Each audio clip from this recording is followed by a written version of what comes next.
Boa noite, boas-vindas a todos à nossa sala de liderança feminina, onde vamos debater sobre a inteligência coletiva como alavanca de desenvolvimento de times. Eu sou Kátia Brumati, diretora Senior Head de Supply Chain na PepsiCo no Brasil, aqui em parceria de moderação com a Cristiane. Olá, gente, boa noite. Eu sou a Cristiane Schwanka, sou diretora de Relacionamento e Mercado na Copasa, membro, assim como Kátia, do Instituto Connect, e estamos aqui muito felizes em poder hoje dialogar com vocês sobre esse tema que faz parte da nossa trajetória, né? Então, e vamos dar aí as boas-vindas às nossos palestrantes que vão estar conosco, né, Kátia? Isso aí. Então, eu vou puxar aqui e apresentar a Vanessa Castanho. A Vanessa Castanho, ela é VP Brand da Citroën, né, na Stellantis. Ela foi a primeira diretora de vendas mulher na indústria automobilística brasileira. A Vanessa abriu aí caminho para muitas de nós, mulheres, no mundo executivo. A gente está muito feliz por ter você aqui conosco, Vanessa. E a Vanessa tem um currículo bem extenso e ela vai compartilhar aqui, compartilhou conosco, né, que ela tem mais de 23 anos de experiência aí na área, né, como no relacionamento B2B, B2C, B2B, B2C ao mesmo tempo, uma desenvolvedora aí de questões aí alavancadas com marketing, vendas, enfim, uma trajetória maravilhosa. A gente vai ter aí um papo muito bom hoje aqui essa noite. Seja bem-vinda, Vanessa. Muito obrigada, Cris. Obrigada, Kátia. Prazer enorme estar aqui hoje com vocês. Tem essa trajetória, acho que a minha trajetória, ela exemplifica a trajetória de muitas mulheres também, né, em várias áreas. Então, tenho bastante orgulho desse caminho e bastante orgulho também desse trabalho que está sendo feito por vocês, do Instituto Connect, também na questão da mentoria. Então, eu acho que a gente tem que aproveitar essas oportunidades, estar junto. Tenho 48 anos, tenho um filho de 16, que eu falo que ele é o meu maior coaching em negociação, porque negociar com adolescente de 16 anos é sensacional para melhorar o nível de negociação. E é um prazer enorme estar aqui com vocês. Acho que a gente vai ter uma noite muito boa. Obrigada, Vanessa. Agora eu quero te chamar para juntar a nós a Sandra Guerra e apresentar um pouquinho brevemente a Sandra. A Sandra é sócia fundadora da Better Governance e uma das precursoras de governança corporativa no Brasil. Ela tem atuado como conselheira e presidente de conselho de administração desde 1995. E a experiência aí reúne atuação em diferentes tipos de conselhos e diversos tipos de empresas listadas, fechadas, controle familiar, estatal, ONGs, tanto no Brasil quanto fora do Brasil. E esses mais de 25 anos aí de vivência em governança corporativa trouxeram ela para integrar o grupo de fundadores do Instituto Brasileiro de Governança Corporativa, o famoso IBGC, onde ela foi presidente do conselho da entidade por 4 anos. E ela também foi conselheira da International Corporate Governance Network por 2 vezes. E ela tem um foco também de pesquisa, dado toda essa experiência aí no mundo de conselhos, né, que é o órgão máximo aí de governança, que ela olha sob as lentes da abordagem comportamental, né, e isso ela traz para a gente, no seu livro, A Caixa Preta da Governança, Conselhos de Administração por quem vive dentro deles. O livro foi publicado em 2017, para quem ainda não teve a oportunidade de ler, eu convido, o livro é extremamente interessante e é de uma delícia de ler, é uma leveza de ler. Ele foi publicado também em inglês mais recentemente, em 2021. Bem-vinda, Sandra, à nossa sala. Muito obrigada, Kátia, Cristina, prazer estar com todos vocês. Vanessa, muito bom estar com vocês. Já que a Kátia falou, tem a quarta edição brasileira. Então, para quem vai começar a navegar pelo Caixa Preta da Governança, eu sugiro pegar a edição atualizada e ampliada que acabou de sair recentemente. Uau, legal, obrigada. E para se juntar aqui a nós também, integrar o nosso grupo, eu vou chamar a Silvia Barcic. A Silvia é head sobre mobilidade urbana, na verdade, nova mobilidade e veículos elétricos. Ela atua com projetos de sustentabilidade, ISD, operações de carros compartilhados, inovação e tudo que você possa imaginar aí de questões disruptivas em termos automobilísticos, não é, Silvia? A gente está muito feliz de ter você aqui conosco. Formamos aqui um time extremamente diversificado nas temáticas de enfrentamento no nosso dia a dia profissional, mas eu tenho certeza que vai ser uma conversa muito agradável. Seja bem-vinda aí, Silvia. Muito obrigada, Cris, obrigada também, Kátia, pelo convite. Boa noite, as minhas queridas aqui. Tive a honra de trabalhar com a Vanessa, eu conheço ela de longa data. Sandra, também, prazer estar aqui contigo. Então, vamos conversar um pouquinho sobre a liderança feminina, esses desafios aí diários que a gente tem na nossa jornada. Vai ser um prazer compartilhar com vocês tudo isso. Hoje eu estou falando aqui em nome da ABVE, mas também faço parte do grupo de colaboradores do Banco Itaú para o tema da mobilidade elétrica. Que legal, muito obrigada. Bom, vamos começar a nossa roda de conversa aqui, falando um pouquinho sobre diversidade e inteligência coletiva como força motriz dos times, né? É uma frase bonita, mas é algo que traz para a gente uma perspectiva muito diferente de como a gente levar os times a alcançarem diferentes resultados, a irem além, a pensarem diferente. Então, eu queria que vocês pudessem nos ajudar um pouquinho com as suas experiências, né, com o que vocês já vivenciaram sobre isso e as diferentes conclusões, ideias que podem ser trazidas aí para a mesa para quem está nos assistindo. Queria começar com a Sandra, por favor, Sandra. Obrigada, Kátia. Diversidade certamente torna os grupos que tomam decisão, tornam esses grupos mais inteligentes. Protegem o processo de decisão, deixam o processo de decisão mais robusto. Então, ampliar a diversidade no conselho de administração, na diretoria, na gerência de uma empresa, não se trata de uma iniciativa de fazer justiça ou de ter apenas uma representação equitativa. Se trata também disso, mas eu quero me focalizar aqui no que isso representa de melhoria do resultado que esses grupos oferecem. E por que a diversidade traz essa contribuição? Porque ela evita, ela minimiza, ela mitiga o pensamento de grupo. Quando todos estudaram na mesma faculdade, são do mesmo gênero, nasceram na mesma cidade, enfim, é bastante, e assim por diante, né? É bastante provável que essas pessoas pensem de forma igual. Então, possivelmente, ninguém vai ver o tsunami vindo, porque todos estão olhando na mesma direção. Então, é justamente a diversidade, no sentido mais amplo, que inclui gênero, mas não é só de gênero, que faz com que os grupos sejam, pela diversidade, mais competentes para tomar decisões ou para fazer outras atividades que acontecem num time, numa equipe ou num conselho de administração. Obrigada, Sandra, maravilha. Vanessa, você quer adicionar algum comentário?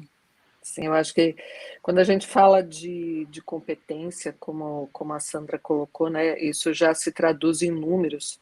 Né? Então, por exemplo, quando a gente pega as pesquisas da McKinsey, a gente vê que as empresas que têm mais diversidade têm um EBITDA de 37% superior, têm uma reputação de 25% superior, mas eu acho que tem uma coisa dentro da fala da Sandra que é também a questão de questionar as verdades absolutas. Né? Quando a gente tem a diversidade nas equipes, e no caso da Citroën, na minha equipe, eu tenho diversidade de gênero, tenho diversidade de nacionalidade, tenho diversidade de gerações, né? Porque eu tenho pessoas mais velhas, pessoas mais novas, e tudo isso é riquíssimo, porque mexe com as suas verdades, né? Você chega com algumas verdades absolutas, que é o que você conhece, e essa diversidade te traz questionamentos, te fazem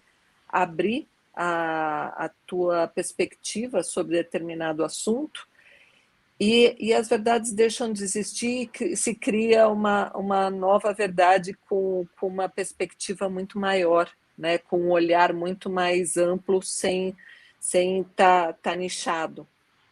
E isso eu acho que acaba fazendo com que todo o time cresça e chegue nesses resultados de competência e de um processo de decisão mais robusto, como a Sandra colocou. Perfeito. Bom, Silvia, suas perspectivas, por favor. Olha, quem trabalhou na indústria automotiva, né, sabe que é um mundo predominantemente masculino, e eu lembro de um colega meu, o Reinaldo Bulgarelli, veja se estiver assistindo, o Reinaldo, ele dizia assim que são ambientes MMM, masculinos, masculinizados e masculinizantes. Porque, na verdade, né, o que acontece é que a gente está dentro de um ambiente que está favorecendo muito a liderança tradicional, que a gente sabe qual é, né? Que a liderança é masculina. E ele acaba, muitas vezes, masculinizando as pessoas, com comportamentos que a gente enxerga do nosso dia a dia, às vezes dentro do próprio grupo feminino. E esse pensamento, ele voltado a gênero, no caso, ele me faz lembrar uma frase do antigo gestor meu que dizia assim: uma decisão tomada numa sala que só tem homens ou que só tem mulheres não é uma boa decisão. A gente precisa da diversidade para que a gente possa ter uma decisão tomada corretamente. Então, isso me marcou bastante e eu tenho procurado, inclusive, nessa jornada de gestão, procurado manter times diversos e levantando a bandeira da inteligência coletiva e da diversidade por onde eu passo.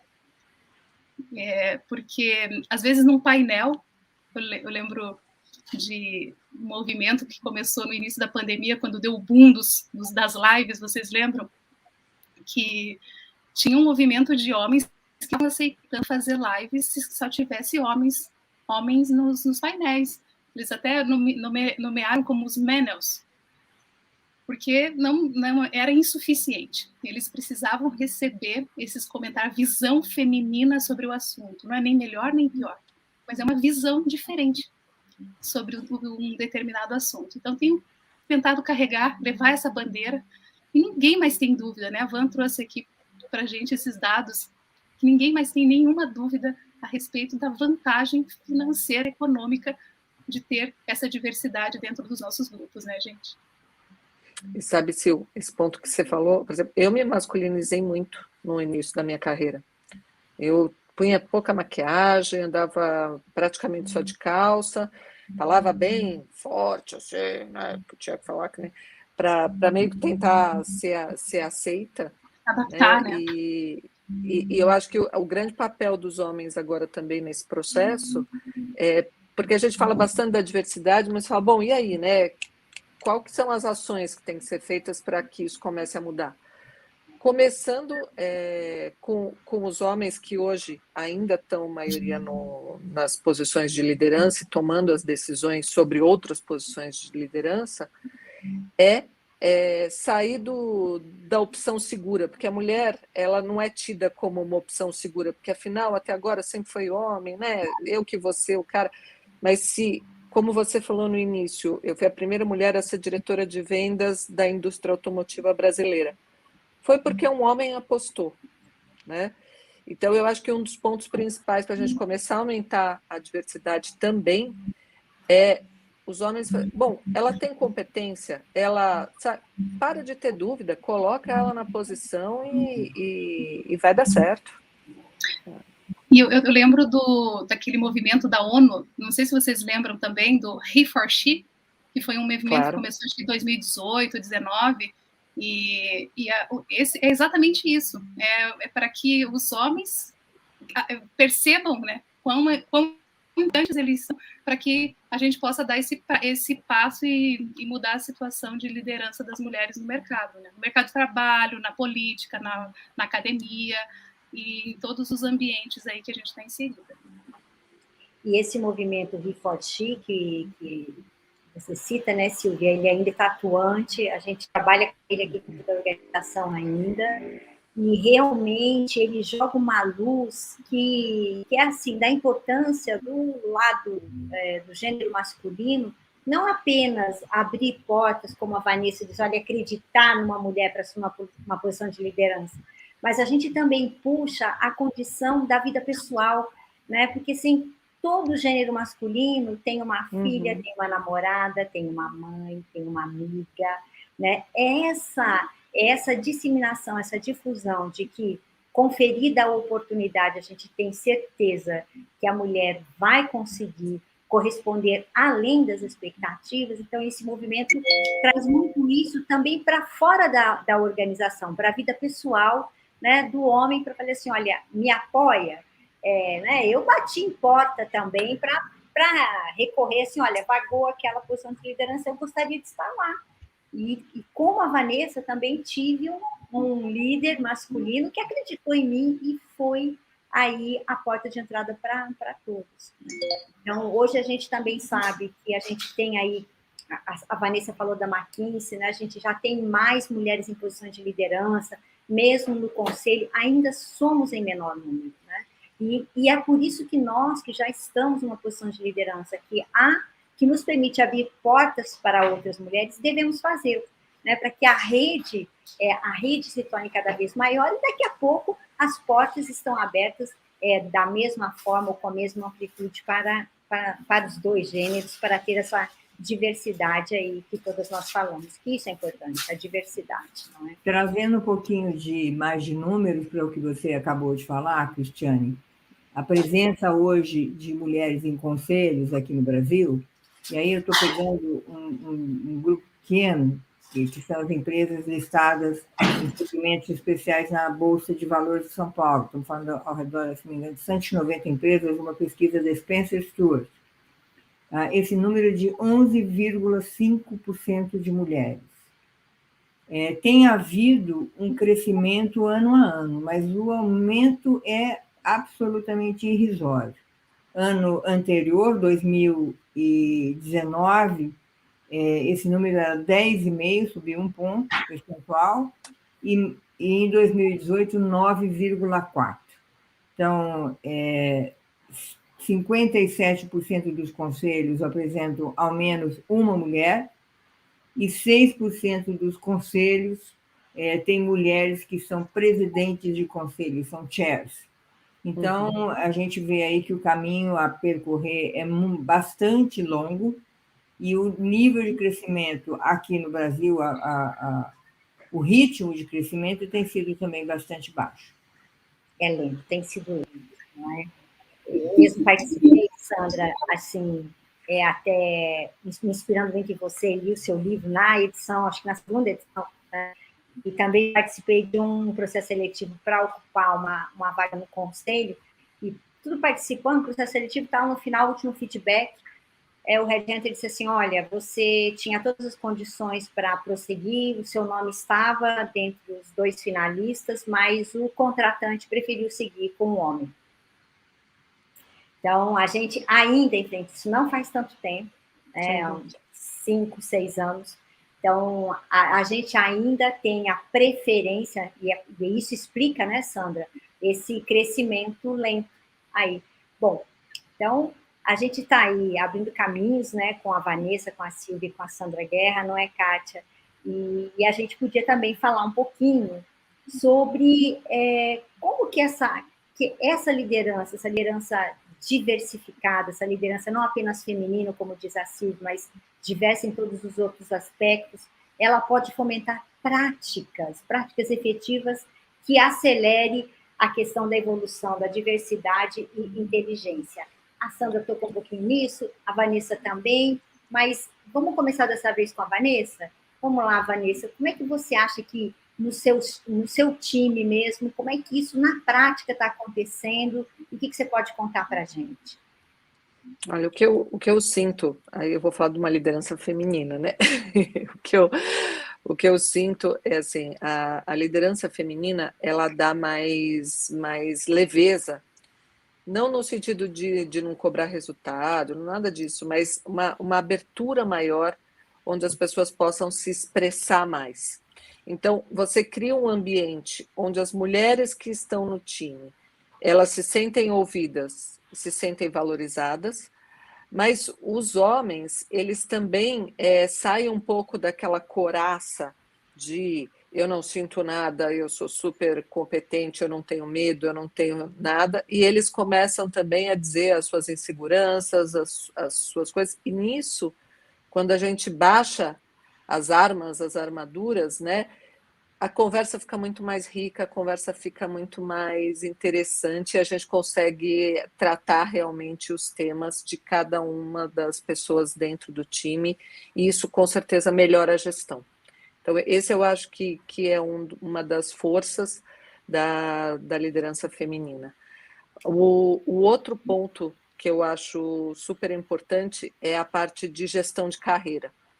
Então, quando você dá oportunidades iguais, né, de gestão de carreira, ou seja, o feedback correto, né, eu tive um caso que aconteceu com uma equipe antiga minha, e eu tinha homens e mulheres dentro dos meus gerentes, e a gente fazendo comitê carreira e falando das pessoas, e aí falava o gerente falava assim, vou dar um nome hipotético, tá? O Gustavo aqui da minha equipe, ele é muito bom, daqui a um ano ele é gerente, o cara está preparado, tá ótimo.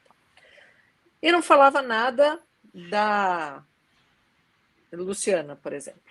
Né? Aí falou, mas e a Luciana? Não, a Luciana é perfeita, muito boa, meu braço direito. Mas e a carreira da Luciana? Onde que ela vai estar daqui a um ano, né? Não sei, mas tá bom, não, vamos. Então, eu acho que essa liderança, quando você sofreu a dificuldade de ter um lugar ao sol, né, teve que brigar muito por ele, e aí eu pego uma fala tua, Cris, que é as mulheres precisam dizer o que elas querem. Não dá para partir do princípio que está todo mundo cuidando da tua carreira. Não tá. Você tem que dizer o que você quer também. E aí você ter uma real oportunidade de feedback, de gaps, para poder construir a tua carreira, resolver os seus gaps e ir para aquela vaga que você quer. Acho que isso que facilita. Já totalmente de acordo, né, Silvia? E você, Silvia, o que você tem a acrescentar aí para a gente nessa fala aí da Vanessa? Eu acho que tem a gente fala muito do teto de vidro, né, que ainda dificultam, né, o crescimento das mulheres nas empresas. Isso é uma fala antiga, mas que infelizmente ainda é uma realidade que a gente percebe. Tem de fato um degrau quebrado entre a vaga, a posição de analista e a posição de gerente para as mulheres. Mas tem uma questão que eu acho que a Van trouxe muito bem, sabe? E que eu acho que eu também já passei por isso, que tem a ver com o teto de vidro que a gente mesmo se coloca. A gente coloca na gente mesma, mulheres, às vezes. Pode ser, sim, o resultado do mundo MMM, mas tem alguma coisa aqui ligada com a nossa capacidade de reconhecer a nossa capacidade. Eu estava saindo da Renault, fiquei lá por 21 anos, e de repente eu era colunista, sou colunista do Estado de São Paulo, do jornal. Eu pensei assim comigo, bem, vou avisá-los, né, que eu estou saindo aqui da Renault, que eles convidaram a diretora de mobilidade sustentável do Instituto Renault para ser a colunista. Vou avisá-los que vou sair e tenho certeza que eles vão dizer, né, para mim assim, eu tinha certeza que comentário seria obrigada, Silvia, por tudo, por todo esse tempo que você ficou com a gente. A gente precisa de uma outra mulher diretora da Renault, então te agradecemos por esse tempo. o que aconteceu. Contei e eles ficaram assim, tá, e daí? Sensacional. Eu fiquei pensando, bom, ele falou, Silvia, a gente quer a Silvia Barsic continuar escrevendo pra gente. É você que a gente... Eu não acreditei em mim mesma. Você acredita? Então, assim, tem alguma coisa na gente, e eu acho assim, olha, independe, né? Porque eu falei para vocês, eu tô nessa batalha aí há muito tempo, mas tem alguma coisa também que a gente precisa definir, as próprias mulheres. E não tem problema se você quiser, por exemplo, num cargo de analista e não quiser ascender. Não tem problema nenhum. Se você não quiser nem ir para o mundo profissional, não tem problema. A questão é que não pode ser podado isso de você, né? Então, assim, com certeza a Luciana fictícia ali da Van tinha uma ambição. Ou não, mas ninguém sabia dela, né? E as empresas só ganham com mulheres na liderança. Eu acho que a Van vai lembrar de uma colega nossa, já que a gente está aqui num ambiente de amigos que trabalharam juntos, porque tem uma coisa muito legal nas mulheres, que é aquele senso de comunidade, né? E a gente via isso muito nos nossos projetos sociais lá da Renault, do Instituto. Esse grupo, as mulheres, elas têm um senso de comunidade, de uma ajudar a outra, de pensar no todo, pensar nos colegas, pensar em... Isso é uma vantagem muito boa para uma empresa. Do mesmo ponto que os homens, às vezes, na maioria, podem tentar evitar conflitos, então eles podem se posicionar, ou posicionam de um jeito, as mulheres, elas chutam o balde sem derrubar água. Elas conseguem sair de uma situação complicada com um sorriso, com gentileza, e isso é muito característico nosso. E grandes equipes, qualquer equipe se beneficia disso, ou seja, é só a gente aprender a lidar de fato com todas essas vantagens reais e práticas que as mulheres podem trazer para os times. E, homens, vamos lá, só vão ganhar isso. Vamos juntos, né, Silvia? Você falou de uma coisa muito importante, que é o poder da escolha, não é? E aí, Sandra, você que aí está nos boards, né, nos grandes conselhos, como é que que você nos sugere em termos de prática para podermos acelerar essa curva de termos mais mulheres nos conselhos de administração? Porque a gente vê que esse poder de escolha, né, para um integrante de conselho, ainda, como eu dei o meu exemplo aí prático, ainda tem um pouco de resistência à posição da mulher em conselho. O que você aí, há tanto tempo em conselho, que dica você pode nos dar? O que você nos sugere aí como prática? Olha, eu acho que a gente tem que ampliar, para iniciar, a gente tem que ampliar vamos dizer, o repositório visível, não que ele não exista, mas ele não é visível, de possíveis candidatas para o conselho. Então, por isso que eu começo um pouquinho, antes de começar a falar em conselho, eu começo a falar em mulheres na esfera executiva, altas gerências e diretoria, porque com isso você vai fazendo um pipeline, conforme as mulheres vão prosseguindo nas suas carreiras e chegando a patamares mais altos, você vai fazendo esse pipeline de que chega ao conselho.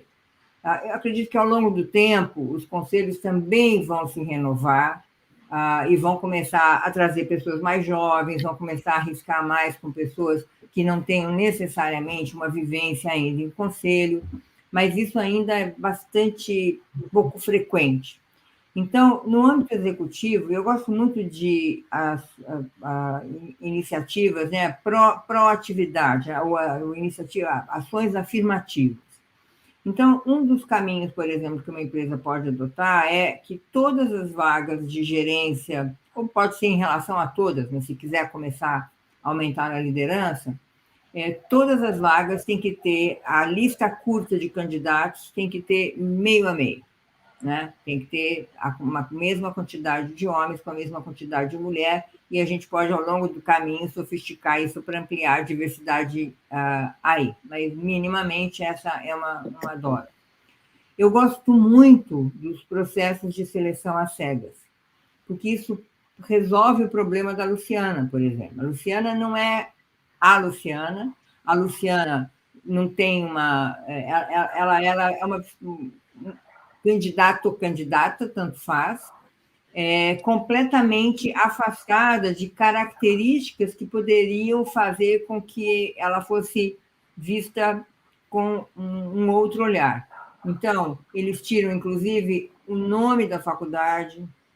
Você fala, poxa, mas é um elemento de escolha. É um elemento de escolha, mas com isso, muitas vezes, você deixa de trazer um talento enorme, uma série de fatores, porque veio de um background histórico, familiar, que não pôde pagar uma faculdade classe A, mas é uma pessoa que tem um potencial enorme. Traz para dentro. Exato. E ajuda ela a fazer frente, que ela não teve aquela graduação 5 estrelas, não teve o MBA fora do Brasil, né? Então, mas traz para dentro e faz. Então, eu gosto muito do processo de seleção às cegas, que só vai ser desvendado quando você tem a lista de candidatos, e aí você vai partir para a entrevista. E aí é inevitável. Mas, ainda assim, você pode manter a preocupação de ter, no final, a paridade, né? Para você... Aí você vai escolher quem está mais adequado para a posição. Tem um monte de possibilidade de viés ainda. Tem, mas você reduz o viés ao longo do caminho. Para conselho de administração, é um pouco do mesmo. Quer dizer, você deve partir de uma quantidade de possíveis candidatos equitativa entre homens e mulheres. É um pouco mais complexo fazer isso, porque é uma verdadeira tapeçaria muito sofisticada, porque você vai juntar certas competências com certas vivências, com certa geografia, idade e gênero. Então, você fala, poxa, perfeito, mas seria perfeito se fosse contadora. Tem tudo, mas eu estou precisando de contadora aqui, experiência de contábil para ser o coordenador de comitê de auditoria. Né? Mas, mesmo assim, dá para você fazer essa busca de ter essa paridade nos candidatos. E eu gosto muito, muito do caminho de mentoria. Eu acho que, assim, eu vivi muito em indústrias masculinas também, para dar 2 exemplos, TI e mineração. E, ao longo da vida, eu sempre fui bendito é o fruto entre os homens. Não é? Eu, nos grupos em que eu tive diretoria como de conselho. Hoje eu tenho muita alegria de já conviver com muito mais mulheres e, quando eu saio, eu procuro deixar um rastro de mais mulheres. Sempre deixo muitas indicações de nomes que poderiam me suceder ou para as outras características que se buscam. Mas eu acredito que o exemplo que algumas foram dando tornou possível aquele olhar de, poxa, ela fez, eu também posso fazer. Os nossos casos abrem portas. Eu tenho uma história assim, que me emocionou e eu acho muito bacana. Quando eu estava no Conselho da Vale, nós fomos visitar uma unidade que é maravilhosa, que a Vale tem, né, no Pará, chama de conhecimento, mas as crianças vão para lá, estudam, fazem aulas de música, dançam, esportes, aprendem a fazer hortas, etc. E a gente parou justamente na hora do almoço para almoçar no refeitório com as crianças. Estávamos eu e a outra conselheira independente, fomos as 2 primeiras conselheiras independentes na história da Vale, e, na época, a presidente do Instituto Vale era uma mulher. Então, nós almoçamos e combinamos de nos misturar com as meninas nas várias mesas, para não ficar... Né? Aí tinha uma menina na mesa, que estava eu e a presidente do Instituto Vale. Aí ela virou, a gente estava num ônibus grande, com vidro Ray-Ban, né? Ela olhou e falou assim, tem mais gente lá no ônibus? A presidente do Instituto falou assim, olha, é capaz de teve alguém que tinha que fazer alguma tarefa. O chefe de vocês está lá no ônibus? Aí a presidente do Instituto falou assim, olha, ela, e apontou para mim, ela é a chefe do chefe da Vale. A menina virou para mim e falou assim, e pode? Sensacional. Pode? Então, eu falei, claro que pode. Aliás, você vai poder ser o que você quiser. Basta você colocar na sua cabeça, estudar como você está fazendo aqui, que você vai. Ou seja, naquele dia, para aquela menina, se abriu um horizonte que era impossível para ela. Ela estava buscando cadê o chefe dessas mulheres, né? Então, eu acredito que na mentoria, primeiro, você traz os exemplos e você ferramenta, você partilha as suas histórias. O IBGC tem um programa de desenvolvimento e de mentoria, do qual eu fiz parte esse ano, fazendo a mentoria de uma das mentoradas, e é uma experiência riquíssima. Então, acho que esses são alguns caminhos que eu acredito que a gente possa seguir para ampliar aí a frequência, a presença das mulheres na alta gestão e nos conselhos. Sensacional, Sandra. Eu acho que deixamos aqui, não tenho certeza, deixamos aqui para todos que estão nos ouvindo nessa sua proposta de tornar esse repositório visível, e não é, Silvia, depende muito da gente, né? Ir lá e buscar, escolher para onde ir e se apresentar para aquela opção, para aquela vaga, para aquela posição, abandonar as nossas crenças limitantes, os nossos sabotadores, né?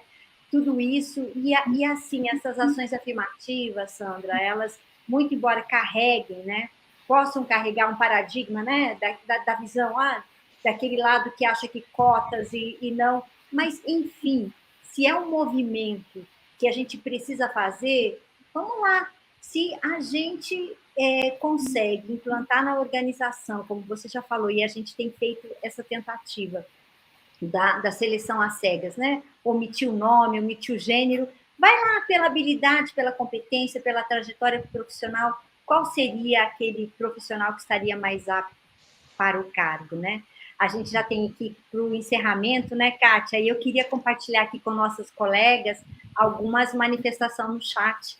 A gente teve aqui a Silvina, que disse assim sobre o mundo MMM que a Silvia trouxe aí também, né? Disse assim, as mulheres, elas muitas vezes não têm a oportunidade de mostrar o melhor e com isso acabam se fechando. Então, aí também, juntando com o que a Sandra falou, né? Se tornem visíveis. A gente tem que trabalhar mais e o programa de mentoria realmente, Sandra, alavanca, né? Vanessa, tenho certeza que já também alavancou isso. Eu tenho alavancado o programa de mentoria feminina na Copasa, justamente para que a gente possa inspirar, contar a história, a nossa história, né? A história da nossa mãe, da nossa avó, que com certeza nos inspirou a estar onde estamos. O José Macedo também disse assim, que para incrementar a diversidade, seja ela de gênero, raça, nacionalidade, a gente tem que nos superar individualmente. Então, ele também falou aqui, Sandra, que gostou muito da proposta do processo às cegas, né? E aí, Kátia, vamos convidar todos para conhecer um pouquinho mais o Instituto, não é? Vamos lá. A gente ainda tem a sessão de co-inspirar legado, que vai acontecer, a sessão A Velocidade da Confiança ou a sessão de liderança criativa. Então, para todos que estão aqui, convido a escolherem qual a sessão querem seguir e depois ir para o nosso encerramento aí, às 8h45. Beleza? Vamos lá? Os nossos agradecimentos à Vanessa, à Sandra e à Silvia, convidá-las também a integrar essa confraria que a gente está aqui trabalhando de executivos, que é para criar novas conexões, como todos vocês falaram, né? Diversidades até nas conexões, né, Sandra? Às vezes não preciso de uma contadora, quem sabe uma engenheira, uma administradora não faria a mesma coisa. Então, muito obrigada a todos vocês. Foi uma delícia estar com vocês. Obrigada. Muito obrigada. E mulheres, abram suas asas. E voem. Para novos rumos, novos limites. É isso aí, muito bom. Parabéns, viu? Tchau, tchau. Tchau. Obrigada. Tchau, obrigada.